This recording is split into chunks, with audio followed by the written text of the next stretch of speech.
Welcome to Wake the Dead and Wake the Dead Off the Air. Today, we're not really here on Wake the Dead to discuss the Grateful Dead nearly as much. Today, we've got another topic that I would like to personally talk about here. So recently, according to, you can find, there are actually a lot of news stations who are reporting on this. This is from WITN. Saying Greenville is getting flock cameras to help track crime. That's the headline, that's what they're claiming, stuff like that. Essentially, Greenville, North Carolina is getting AI-powered flock safety cameras and installing them throughout key points in the city and stuff like that. According to the official Greenville NC government website, they're talking about how, I think they said they're going to be putting them up to, in passages in and out of the city are the big ones. And, yeah. So, on the Greenville NC .gov website, where they talk about this, I believe that there's a lot of misleading wording being used and a lot of, in some cases, deliberate misinformation being shared with the general public, which I don't personally appreciate. And there are other things on here where they make it seem like a good thing, but really is just a violation of our safety and our rights, in my opinion. Which makes it a good time to say, the views and opinions expressed by me do not reflect the views, thoughts, or opinions of WZMB 91.3 FM Greenville or East Carolina University. The views expressed on the show are mine and mine only. According to the evidence that is available to us as people, I don't personally think that these cameras are a whole great idea for the city here. And to start off with that, I'd like to talk about AI use just in general to kind of start the conversation. AI has been shown that it's not particularly good at being consistent at things like reading and picking up text and stuff like that. The best example I have of this is that there was it was a scientific paper that was published it was a whole bunch of scientific studies that were published. This was a while back, more near the earlier days of AI, I guess. But there were a whole lot of papers that were published with a completely new word within them that people realized was not even a real word that meant anything, but was a mistake made by the AI reading papers through the internet and stuff like that. So essentially what happened is when you've got a paper, a lot of the times they'll split it into two columns for some reason. Scientific papers do that kind of thing a lot. And they had taken words from two different columns and put them together, reading it as if it was one line or something like that. And so it had basically made up a new phrase that it would start putting into other scientific papers. And it was realized that people who were using AI to help them write these papers, there was stuff in there that just didn't make sense. And so it's not a new fact, really, that AI can make mistakes and does it at a pretty regular frequency. The other good example I have of this is that Google Gemini has been making a lot of mistakes when it comes to talking about content creators, especially. It will talk about, the first one that comes to mind for me personally is a YouTuber named Louis Rossmann, I'm not actually sure. But the whole issue is that Gemini was claiming that he had taken sponsorships from Ground News and some other just pretty common sponsors on the internet and stuff like that. And he's never once taken a sponsor in his life for any video. So Gemini just makes up information and has lied about people repeatedly. And the issue with this really comes when a computer does this type of thing, nobody's around to be held accountable, All the way back in the 80s or something like that, when IBM was writing a computer training manual, one of the things they had written in there, I think this has kind of become a bit of a meme, but one of the things they'd written in there is a computer should never make a management decision because a computer cannot be held responsible for the consequences of that decision. And I think that's something that we need to be remembering a whole lot more today. Anyways, so when it comes to flock safety cameras, the the big issue has been that they have been misreading license plates, as well as recognizing different cars as being the same car, despite being maybe like miles away and stuff like that. A lot of the information I'm about to give to you here will be from a website known as the Institute for Justice, ij.org. And specifically, this article that I'm reading off of, I'm getting a lot of information from here, is from somebody known as Christopher Ingram, right? The very first thing that I would like to go over is a statistic mentioned in the paper. Flock safety cameras, when it comes to reading license plates and correctly getting the numbers and the letters off of them and stuff like that, are only 93% accurate, which doesn't, I think to some people may not sound too bad on the surface, but these are cameras that are they're getting hundreds of thousands, even millions of pieces of information from people's cars every day.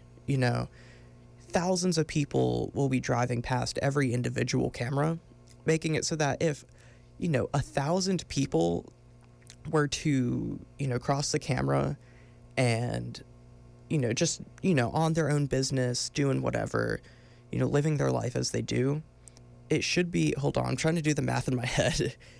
I believe out of 1,000 people, 930 should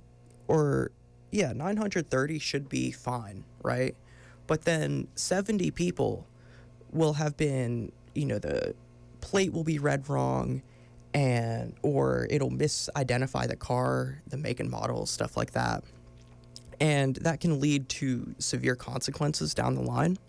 For an example that was given by the Institute of Justice, back in February, a flock camera in Sherwood, Arkansas, had misread the license plate of an SUV, leading officers to detain an innocent couple at gunpoint while their 6-week-old baby sat alone in a car seat in the back of the vehicle. That's a direct quote from the article here.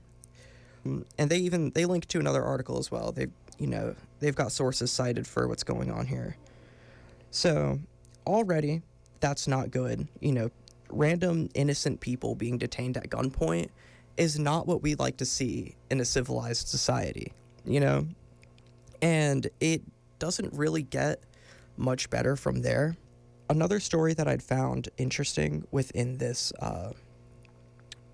article, the officers in this story were trying to look for I believe it was some kind of red car, and it was a red Alfa Romero, which I'm not a car person. I really don't know what that means. But apparently they were looking for one of those, and there's another one located 5 miles away from the crime, and that had ended up with the officers arresting all 3 of the people in the car, with one person within the car spending nearly a month behind bars in jail. Let me repeat that. 1 month behind bars in jail before the officers realized their error and set him free. That is unbelievable to me, that it's even possible for a camera to misidentify somebody and the officers just act on it, and they will just act on it and go with what the camera tells them and stuff like that. And so that really does lead to this it kind of leads to this problem where even when the camera is working right, a big part of what also happens is that it's the whole system is misused by the cops who are using it and stuff like that. And what seems to happen as well is that human error is a big part of the issue as well, and that people making mistakes with this system, the mistakes tend to be super like, what's the best word to, like, the mistakes are blown up to a much larger proportion. They're a lot, they become a lot worse when these AI cameras are involved in general. Oh yeah, this is something that's also mentioned within the article here. It says the Constitution requires a real suspicion before the government can seize somebody at gunpoint, and a computer hit that no one bothered to confirm doesn't come close. And so that's one of the big arguments that a lot of people have been making about these flock safety cameras, is that a lot of people claim that they're actually, to an extent unconstitutional, which I think mostly depends on the way in which they're being used. But, in my opinion, I think that a camera that can just be wrong 7% of the time doesn't really make for probable cause.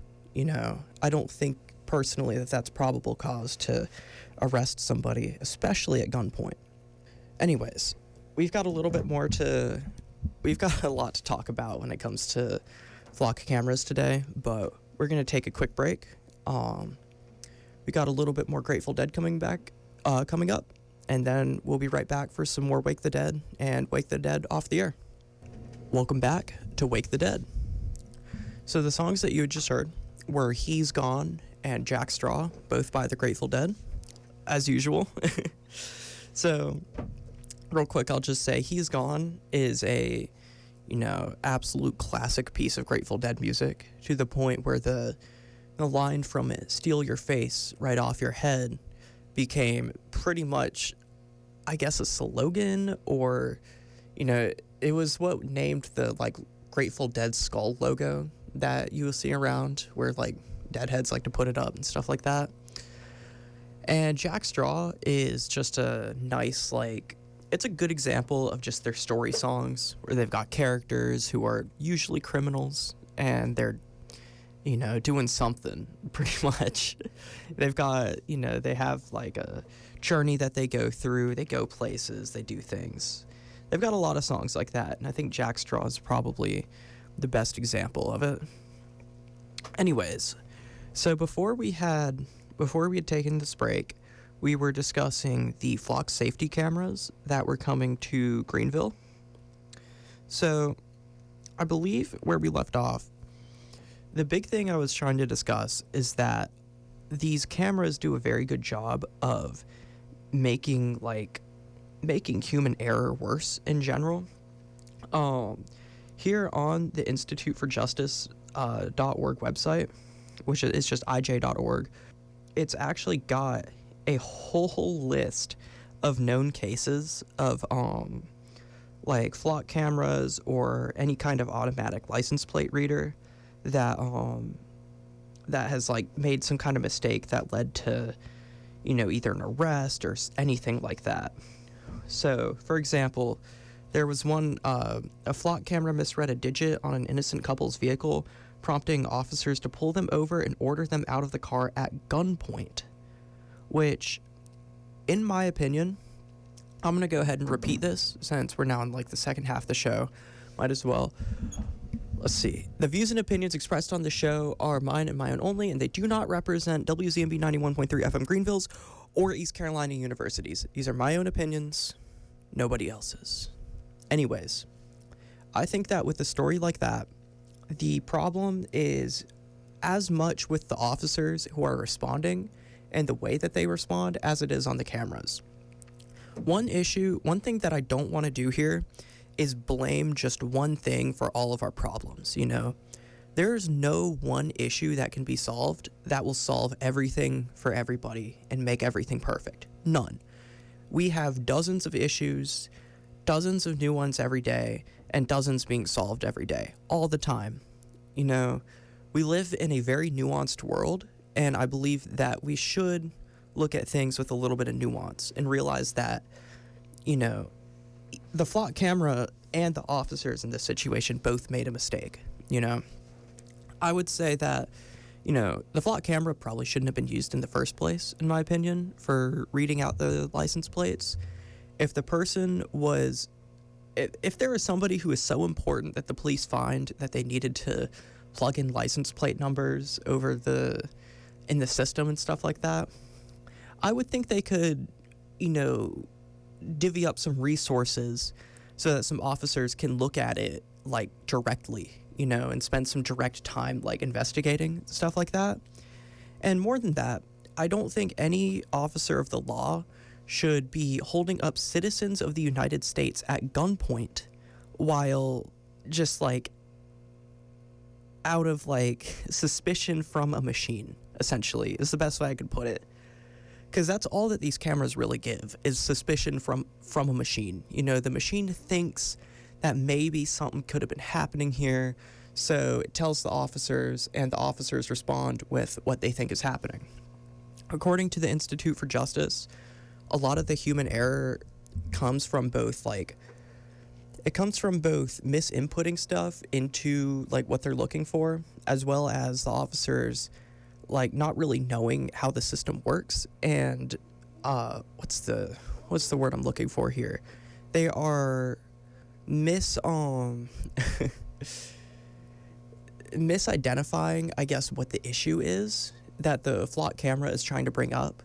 Like, the system will say, hey, this and this is happening, and the officer will interpret it a different way and will respond negatively often because it was some kind of mistake in the first place. So, I think that's the best example I can give for why I think that these cameras make human errors worse. Because we're always going to deal with some kind of human error, and the more that we implement technology into what we're doing, we're gonna deal with technological errors as well. God knows I deal with technological errors on like a daily basis. But like, if we know that a piece of technology is going to make errors, we wouldn't want it to do things that affect people's regular lives. Like, if we had a surgery robot, right? Somebody made a robot that was specialized at doing heart surgery, and the robot failed 7% of the time.